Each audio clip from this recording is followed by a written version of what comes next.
Good evening, everybody. Good evening. And welcome to the Travis County Democratic Party's community conversation on race and policing. My name is Vincent Harding, and I am the Secretary of the TCDP, and I will be tonight's moderator. We begin tonight exactly at 7:32 in honor of 32-year-old Larry Jackson Jr., whose life was tragically ended by an Austin police officer. I ask that everyone bow your heads in a moment of silence in honor of Larry Jackson's life and all people that have been unarmed and killed by law enforcement.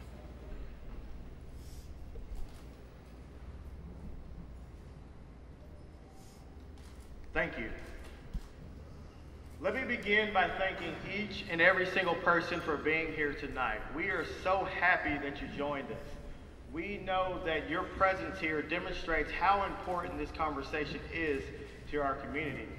Our chair, Jen Soifer, could not be here tonight as she was already scheduled to be out of the country. Before we get into the presentation, I want to quickly recognize all of the elected officials and candidates that we have in the room. I'm just going to run through this really quickly. We have Tax Assessor Collector Bruce Elfont, Representative Donna Howard, Council Member Greg Kassar, Council Constable Sally Hernandez, Mayor Steve Adler, Mayor Pro Tem Kathy Tovo, Council Member Ora Houston will be joining us. We have candidates for County Commissioner James Norty, Jeff Trevelyan, Richard Franklin,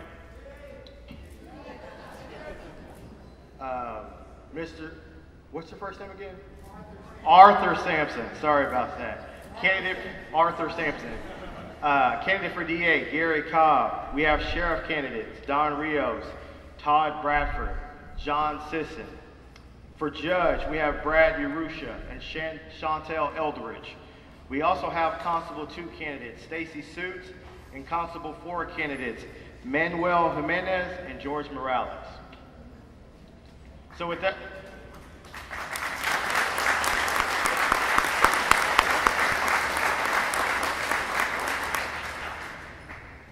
being said, let me try, one other housekeeping item. If you need Spanish translation devices, we have them in the back. So please see people in the back if you need Spanish translation. So let me try to set some expectations for tonight.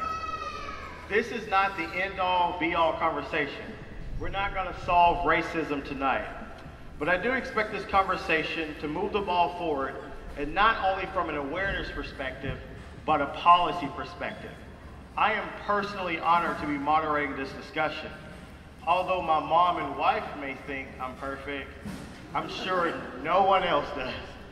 So I will not be perfect tonight. So at this time, I want to lay out tonight's format. First, I will provide a brief timeline of events and explain the resolutions the TCDP passed. Second, the basic setup for tonight's conversation will follow the format in 3 segments.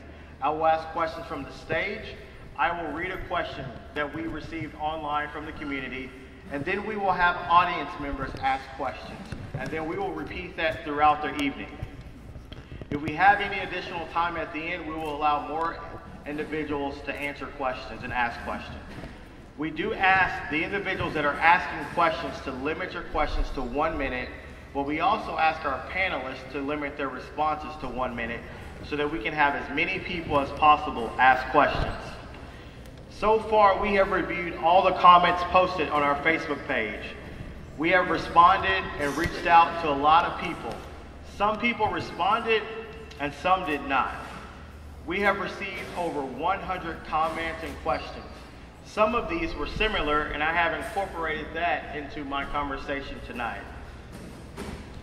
But when you only have 88 minutes for a forum, you can only ask so many questions and still have an in-depth dialogue.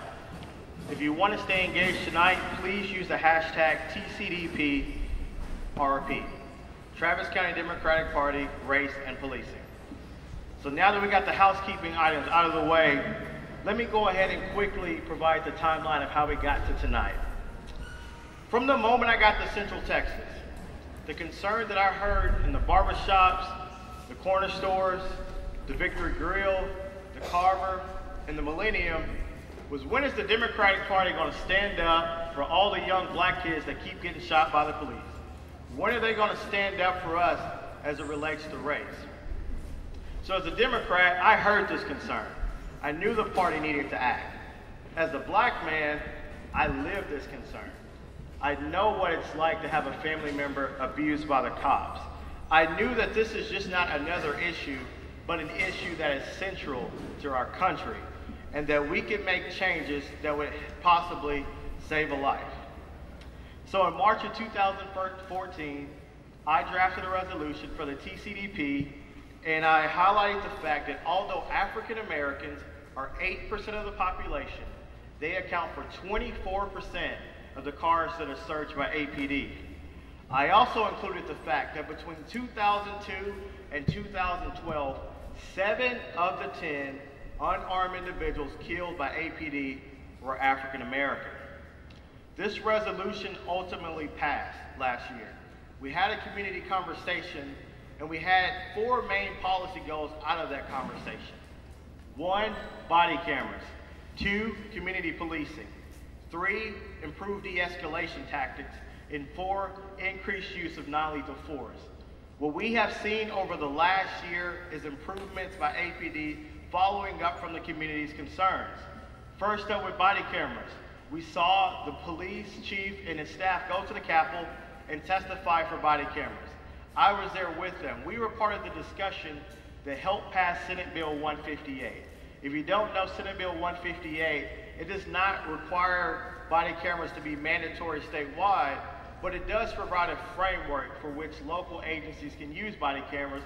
But more importantly, it provides $10 million over the next 5 years in which local law enforcement agencies can get money to have body cameras. The second is community policing. Most research supports community policing, and the only time an individual should not see a police officer is when there's a potential crime being involved.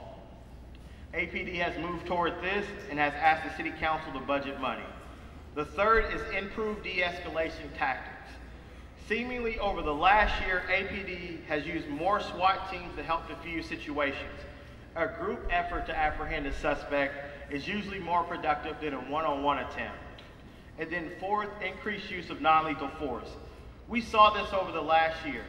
Less than a mile from my house off of Kings Point, which is in University Hills.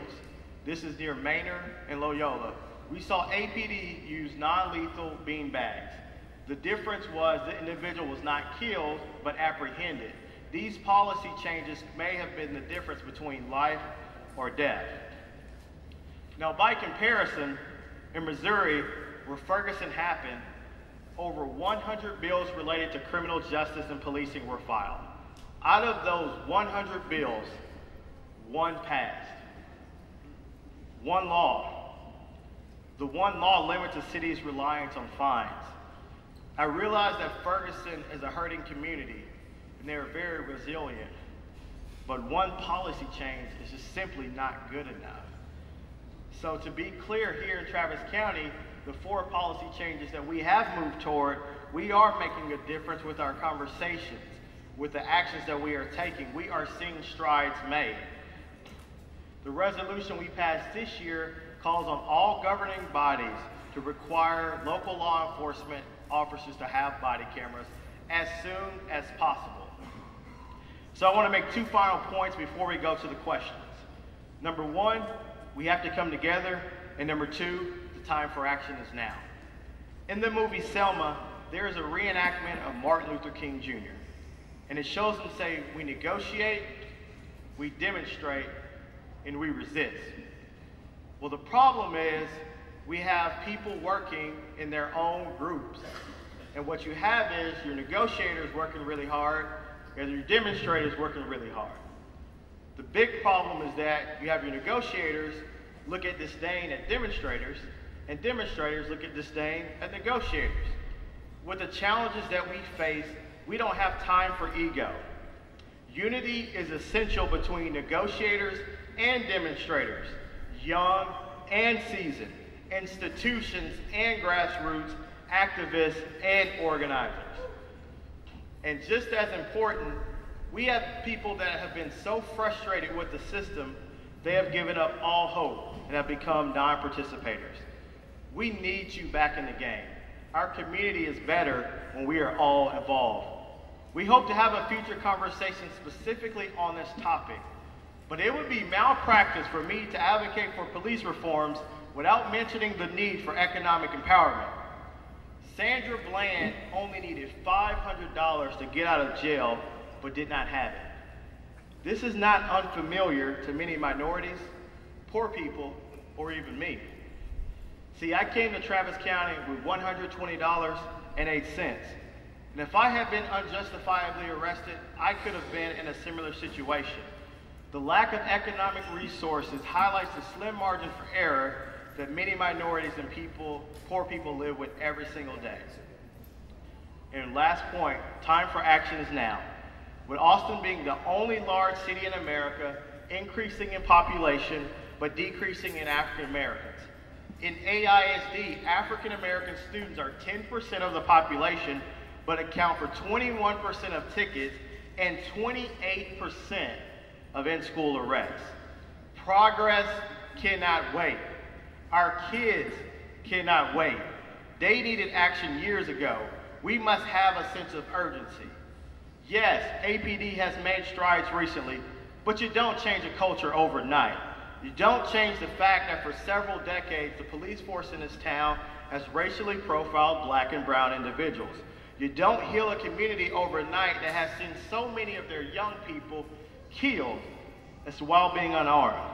It will take a dedicated effort for years to heal what has been over a century of harm. Racism exists. Let's work to eradicate it and give everyone a fair opportunity. And with that being said, is everybody ready?